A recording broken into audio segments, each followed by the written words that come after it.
Welcome to SAS Daily Podcast. Thought you guys this wouldn't be possible, and thank you guys for subscribing.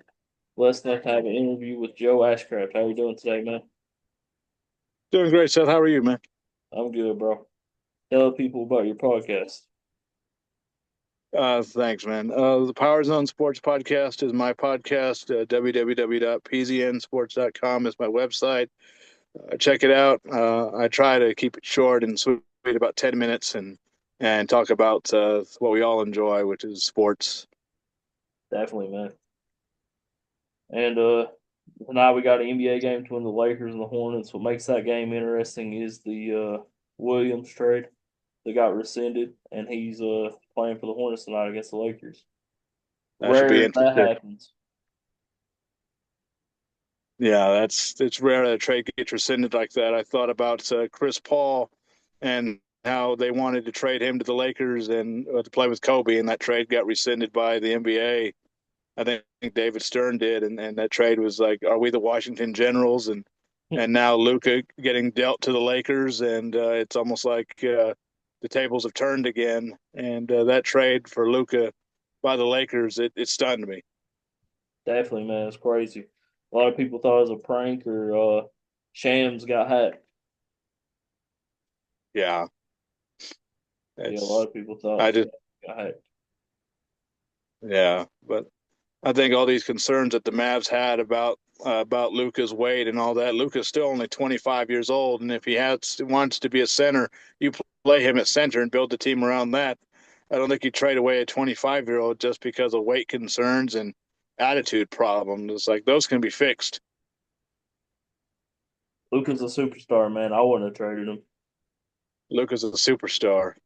Exactly. AD's good, but he's injury prone. AD is good, and he is injury prone. The Mavs are fighting that out the hard way. Yeah. Kyrie's still playing good basketball, but they're wasting a good year from Kyrie. They're wasting a great year from him. And I felt like in that one game where Boston lost to the Mavs, I felt like Luka and Kyrie were the only ones really trying. I felt like Boston, if they wanted to on their home floor, they would have swept them. But it was good for Dallas at least to get one win. But Yeah. to blow apart that final contending squad is just lunacy to me. That won a tough Western Conference. Yeah, yeah. I mean, look at what the Timberwolves did. How they made that big trade after they lost to Dallas. And so it's interesting how the window, like I always say in sports, your window is shorter. It's kind of like your car window, right? Objects in mirror are closer than they appear. But in sports, your championship window is shorter than it appears. You might think you have a window for the next decade, but you have usually 1 year, and then if you don't make it, suddenly you'll never make it back there. Yeah, we're finding that out with Minnesota and Dallas this year. Yeah. So it's crazy because it seems like in the East, is anybody going to catch the Cavs or Boston? Hopefully not, And it man. seems Yeah, it's been very interesting to watch the Eastern Conference. It's become a runaway between those two, Between and yeah, man, with me being a Cavs fan, I'm very excited about Cleveland basketball. Cleveland oh football, not so much. yeah. Well, Cleveland is it Believeland again? Maybe so after this season. Basketball, anyways, There you go. and baseball, but not football, no.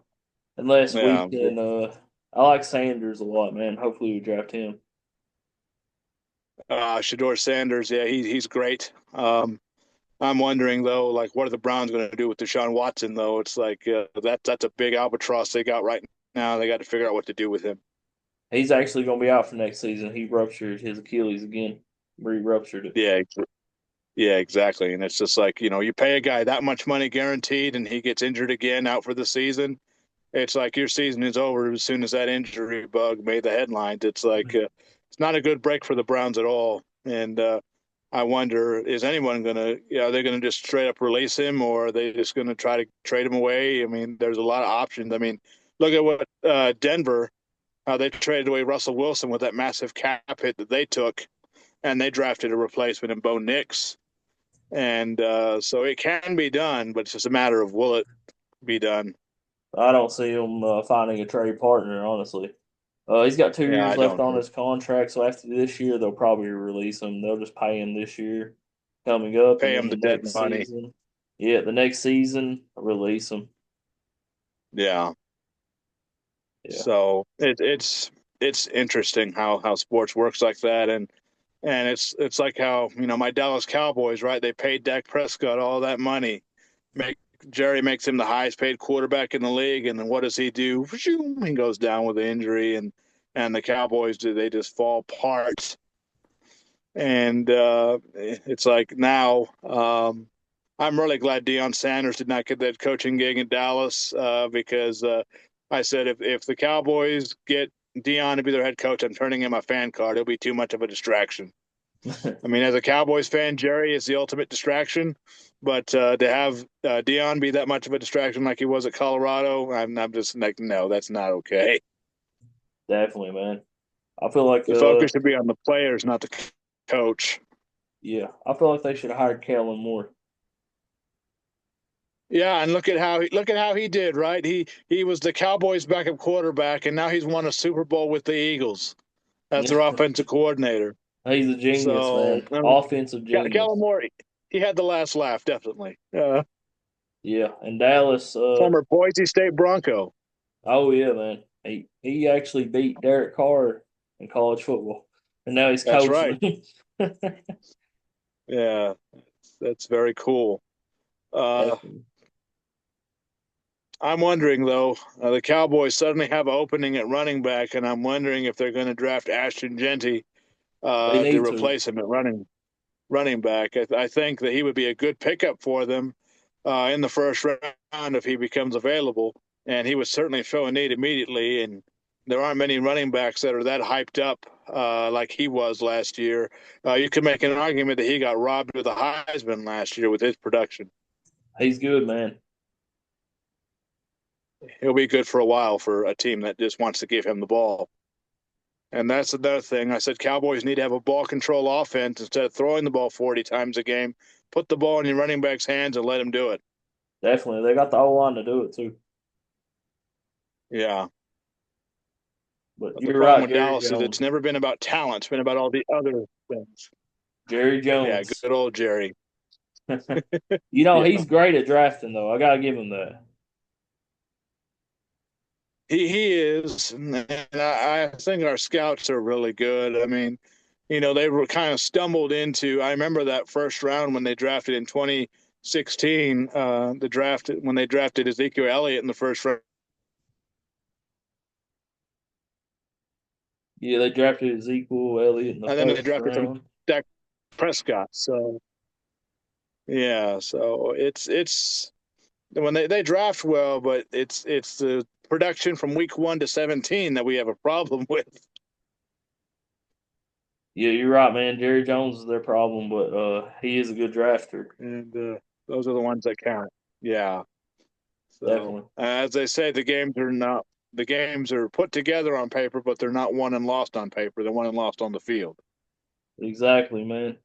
Uh, well, the Eagles had a super team probably 12 years ago, and they didn't even make the playoffs. You remember Yeah. that team with Michael Vick Yeah. and Exactly. Yeah.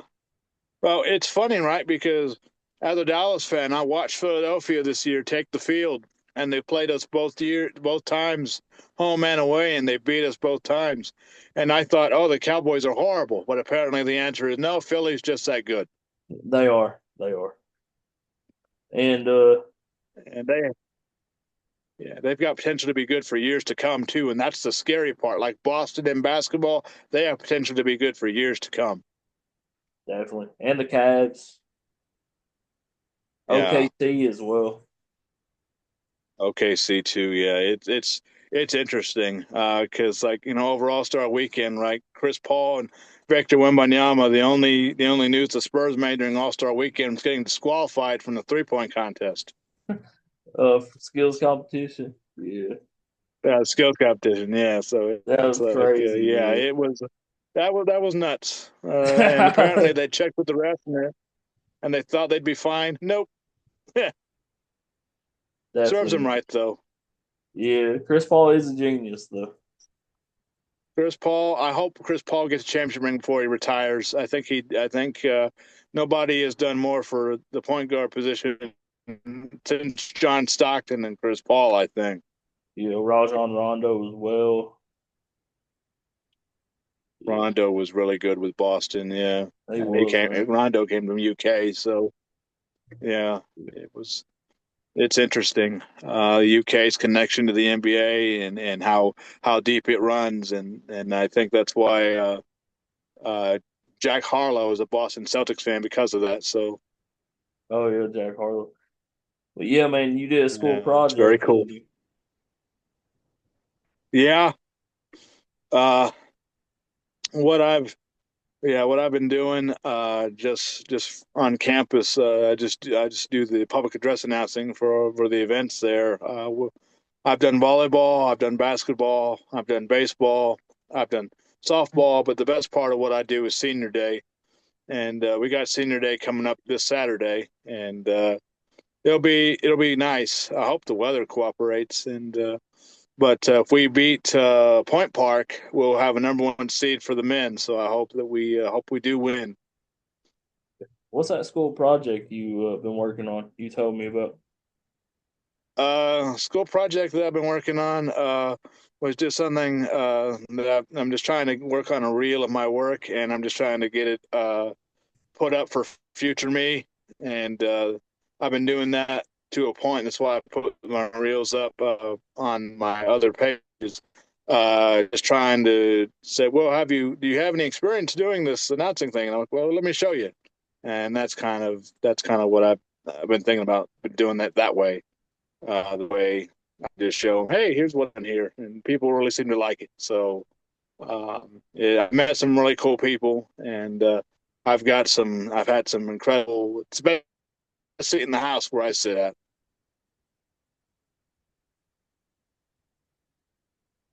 So I've really enjoyed it.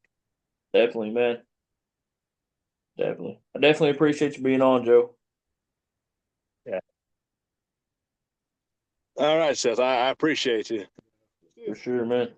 Appreciate Joe Ashcraft for being on. Everybody have a good night and God bless.